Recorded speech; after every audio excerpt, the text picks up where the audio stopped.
Disputisingna makoigi demand and makoigi aningbado makoiga lairi akoi maitei gisu akoigi lam machet ama phauba piba mangbu yaroi ngakoi kaiba jaroi haiba akoi gisu akoi win ama lejari asina ani se nomadi soidna muknarako matamda hujik tawriba hadap chathariba tha humari sahi ama nisukna chathariba lalong sidi Bharat Sarkar na akoy Manipur se loisal lage maitay tutsal lage maitay gi isinaw isa sing mumanghal lage hayna aha magi trial ni kasi akoy pangminasi kari lalong amuk tawli bagi haybado akoy na kanan sa pangmanati adugo akoy si karam na thenglagani haybado akoy isana akoy lep kadaban mi gidi asumay na tumin na lay se makoy lalong matawrakani akoy maitay gidi lalong Like Hakati, Hamung the Tumi the Nomai Kapadi, ha, Kadai the no Harga, no Mayumpa, okay, and Tialaga, Tolo the Kansi, Kupungatani. Me get la long or a can that Kupungatani, you do mean of my back again. A queen may take Yama Samjaba, a Tukumala long, Silaga Lataba. Oibana, Yam Lina, Ara Sarkar, Modi, Amitsahano, you want one district. Aduna, I point at Quigi, Manipur Kanjaba, Iramdam Giri Kanjabaisia. Ako'y giri parja Manipur parja na kangadawkan. Aduga hawzik National Highway 37 sa hiyani pare ako'y may tayo sa kapanggawa. Kanana asi masipaw da miyang samigit. Manipur Sarkar na sa isang bide. Hawzik siya ako'y PR kami ba ni? Governor na pali ba ni? Nahandip si Mukmen ay na tawrang na. Madu ay koy da sanare masipa ko da hangokte asida kudung taban laudaga ina kunba paisa paiba sangalai basinga tatada ko kondo hanjin tawri masi adu gumba tata sindo entry ko umatam da phone tawri hai ay koy gi tata na bar asi se entry to ba yaroi paisa paiba yaroi thado o ai na police na thado adu na di paisa paiba senjao paiba singsina ako'y pik na bajiri bam siya josan gidaw ay habis ako'y masi ako'y wakan taminar si mikap toksi ako'y pang na tumi ba ako'y gimit siya ako'y mikap toksi ako'y loy na si batan ako'y na masi asang di border da giri sa layram da ba ako'y nahansara na sila neba masi Manipur gimiyan na kangbide jiri bam da gis may na tawrek jiri sa singlay bak ni hayi Mamangi Marsada, SP Manupi Yama, Kapsing the Gila, Kani transfer and posting period. Aduda, Makoina Ada, Hosagat. Singleba Giri do the Taro, Nupi Imatina, Wangamis. Adokoi Giri, Singleba Sida. A Chigi area, Tiautana Manipur, Sir. Oya had some Mokoi collective, Pagi missing the Coca Dowdeva. A Pogiri says, Sukimatic. Na look down kantana tambiri siya ako'y kami na siya dili pa jakin. Ako'y kaya matik look down na mo na kami. Ako'y dili siya Manipur manong sa lihay kasi pangan da ba mayam ni yaw iba. Dili si bu Manipuran niya kasar na trak ay ba wahang handa kilaan sa ay tong nari. Aduna ako'y siya ako'y mikap po siya. Ako'y dili siya sana kala siya. Aduna tagadi ako'y ngamoy. Aduna ako'y budiyo siya policy Sarkar na central government sanariba policy siya ako'y diri sida ako'y na national highway 37 makakit sa pangambre aduna flight sa sanu helicopter siya ako'y ngasi biking lang taba ako'y natikil ang kakiti helicopter tikil siya tami mang diki kulora laya kuchat pang dia ba makakaso kuchat pang dia ba adigi aeroplane sida kayang tami Minit putra mga sang na impal to silsar to ipan siya launing ba ito launing siya ising mapantara nipan sumay na aduga impal to buhati para siya ba lapis asida na lugar sing mari makay Delhi asumay na ay siya kung nga ba aduna di masin manung da in Manipur Sarkar ga India government ga gisalu mayaw drive masih ko law pang thokro Lari ba kung nagkamay na pay kong duri ge. Ako'y ko'y nawuli pangan mo bisaraga. Ako'y ko kung dilaga pangan gi. Ako'y adhar to kuwai ka sa tawri bray ba. Pangan सादना कोई चीज तक driver चत दिया दिन फाल ददी अनाय लें बचतनी अदेगी interview चकनी अदु कमाई चक तो भी बाकोई से मसी कोई जिरी पर जानो रो कोई चोकनी थेंगमल ले अदेगी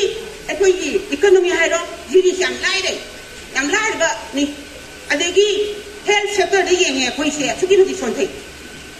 अकोई अतोप स्टेट का जेंगनारगदी अतोप स्टेट तो प्रो थंगनारिबा असम स्टेट ते जेंगनारगदी कोई याम थीनि काइबा यामना कोई अवाबा अमा ओय मसी मणिपुर सरकार ने खंबीदे मणिपुर मियाम ने खंबीदे जिरी द क्या वाना लेइस वो इम्फाल द प्राइवेट की डॉक्टर हॉस्पिटल द लेयबा अमा तो सिदे थांजन बयाबा अकोई गिदी बिति नोय कानरगा कदाय द नोय मरो थोरिगे हॉस्पिटल से द सुम लेते नॉर्मल डिलीवरी बहुत तो वो हम दे जिरी हॉस्पिटल 50 बेड नमिंग लेइसे असी कोई लोग हम खोएबा अदो लाउ से हार नि कब ठोक तब ना मसाना लाकदो नर्स डॉक्टर से कोई ना नो कद संजल ले अदो का कोला आरे को चले हाईबी रे बा कोई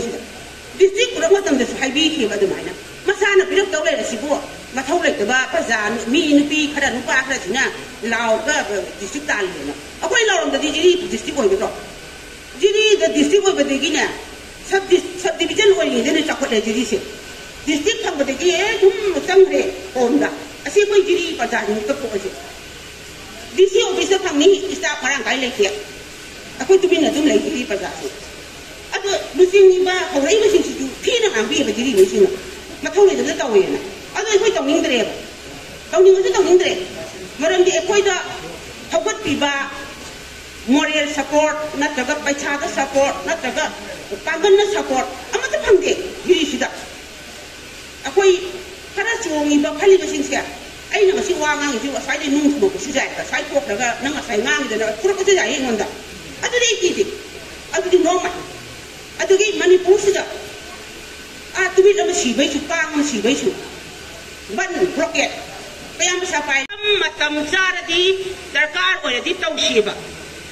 कानबा ओदद बोइदि तौसिबा कानर ओइदबदा ngahakang lauramaga tokada boidi khoi tauroisiba सिमस हाइनिंगी अदुगा मसाइगी अखोई अथुबा मतमदा अखोई बिजिमिजि गवर्नर ना पाली अदुगा अखोई मीडिया की चाकि सोइन हाइनिंग बसे नेशनल जौना हापंगबा पाव हापंगननबा ट्रेनिंग लौबियो नेशनल दा थांगतपियो जिरि बांगी अवाबा असि हुजि द्रौपदी मुर्मू प्रेसिडेंट मुन पाली सिदा प्रेसिडेंट जौना पिकटपा ngамननबा नखोइगी मीडिया की पाव से जौहनबियो अखोई पाजय बदुगुमबदु अदुना नखोइ जु ट्रेनिंग तौबियो छोली हाइबा नतेको अदुना हेना हुजि करेज थौना लेना हेना लेनबा ट्रेनिंग मथंग तौबियो अदुगा नेशनल नति इंटरनेशनल फाउदा जौबा जाबगी नखोइना नखोइ लक्षिंदु तानछल असि कोइ पाम कोइना अदुना अखोइना हुजि से हुजि नहाचु कस्टडी दा मी अम सिबा तमदसु हेत बन तोरे नोंगाला तोखरे बनगा अदुना जिरी की खनबीद्रबा मणिपुर सरकार अखोई मवा लौदे अखोइना मखोई खक्तगी ओजबा थीबा सरकार ने लौरे अदुना हाइबा हुजि चीफ मिनिस्टर पथाखरे हुजि पीआर थमीसे सस्पेंड नि हाइबदी अमु हंजन जाबा हाइबदी था तरुसकी मनुंदा सरकार से मोइना फेब्रुआरी थादगी थमखिबो ngasi कना थोरैगे एमएलए जांखै मा पंदो तुमिन लैरिबो हुजिसे कना थोरैगेबा अदुनदी अखोई जिरी से जेंजनबा कनाम लैते अदुना इसाना अखोई से सेल्फ सपोर्ट अखोई इसाना अखोई मसेन तुजिनरगा अमना मा पांगनारगा अखोई से कन्नबा कोनमिन से बिसिवा पंजि तमनिंगी अदुगलना अखोई जिरी बांगी बाजार से हुजि यामना मुथारे मरमदी आईएलपी की गेट से असिदा लैबसिना जिरी की बाजार कोइबा लापा सिंसे टूरिस्ट सिंसे बाजार कोइ न होरनि दा मोइ पुंग अमनि जांगेबा अहनबा मतम यौरबनिना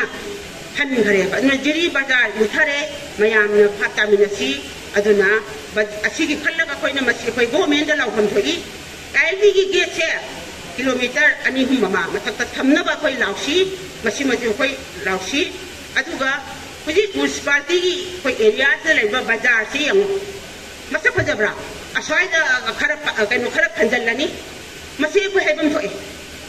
सिलचरदगी असोमदगी साउथ सोमदगी वेस्टर्न सोमदगी लाक्तोरिबा मिसिना जिरी बाम से जेंगे लाग मतमदा करिनोबा तौइबा मौंगसी करिनोबा तौइसे अदगी गेसिमा साबिउ साबिउना लाउरे अखोइना अदुगादी मफोमरो खंदबा तिन्नो कुचमा गेट अमा सारे असिबो वेस्टर्न गेट ऑफ मणिपुर राइबा अदगी नहा 2024 की एप्रिल दा नो सिसिबदुदा जिंगजिन पाइथोक मी यान तोरे अदगी अखोइना खरा लाउरे अदगी अमुक सेमजनखरे असिजो को लाउन थोई थमगेरदी फजबा वेस्टर्न गेट ऑफ मणिपुर फजना थमु हाबसे खयबन खोई दुना अखोइ मिकप थोक्सी अदुना अखोइना मतम कुमदा अखोइ लिंगियन मानसी अमना मा सगतमिनसी मोरल खंदे इसागी पांगन खंदे सेल न खंदे अखोइ सगतमिनसी अदुगा अखोइ जिरी से अखोइ इसाना कंजननबा अखोइ असुमाइना अखोइ जिरी सी डिस्ट्रिक्ट अमसे अखोइ कंसी हाबसे वाफम से थमगा मताम से किनसले मयाम बो अमोना थागतसे